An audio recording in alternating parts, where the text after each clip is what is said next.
మగవాళ్ళలో ఇన్ఫర్టిలిటీకి one of the most common reason varicocele అండి. 10 మందిలో ఒక 3-4కి మేల్ ఇన్ఫర్టిలిటీ ఉన్న వాళ్ళల్లో వెరికోసీల్ అనేది చూస్తూ ఉంటాం. బీజం చుట్టూ ఉన్న వెజల్స్ డైలేట్ అవుతే మనం దాన్ని వెరికోసీల్ అంటామండి. దీని వల్ల బ్లడ్ ఆగిపోయి కొంచెం ఎక్కువ హీట్ ప్రొడ్యూస్ అవుతుంది అండ్ దానివల్ల స్పర్మ్ ప్రొడక్షన్ పైన ఎఫెక్ట్ ఉంటుంది. అండ్ కొన్ని టాక్సిన్స్ రిలీజ్ అవ్వడం వల్ల స్పర్మ్ లో ఉన్న DNA డ్యామేజ్ అవడానికి కూడా ఛాన్సెస్ ఉంటాయి. దీనివల్ల మనకి మేల్ ఇన్ఫర్టిలిటీ అనేది చూస్తాము. వెరికోసీల్ ఉన్నట్లు మీకు ఎలా తెలుస్తుంది? బీజం దగ్గర పెయిన్ రావడం లేదా స్వెల్లింగ్ ఉంటే మీరు ఒకసారి వచ్చి ఒక యూరాలజిస్ట్ ని కానీ ఫర్టిలిటీ ఎక్స్పర్ట్ ని సంప్రదించాలి. వెరికోసీల్ ని మనం మాక్సిమం ఎగ్జామిన్ చేస్తేనే మనం గమనించవచ్చు.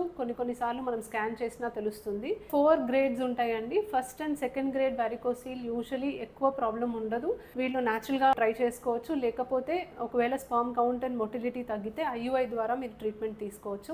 గ్రేడ్ 3 గ్రేడ్ 4 వెరికోసీల్ ఉన్నప్పుడు ఎస్పెషలీ సిమ్టమ్స్ ఉండి లేదా ఇన్ఫర్టిలిటీ ఉంటే సర్జరీ చేయడం వల్ల దీనికి ఉపయోగం ఉంటుంది. అన్ని వెరికోసీల్స్ కి సర్జరీ అయితే అవసరం ఉండదు. యూజువలీ గ్రేడ్ 3 గ్రేడ్ 4 వెరికోసీల్ వాళ్ళకి IVF అవసరం పడే పరిస్థితి కూడా రావచ్చు. అప్పుడు మేము DNA డ్యామేజ్ లేని స్పర్మ్స్ ని సెలెక్ట్ చేసి మీకు IVF ద్వారా ట్రీట్మెంట్ చేస్తే ప్రెగ్నెన్సీ వచ్చే ఛాన్స్ బాగుంటుంది. Thank you.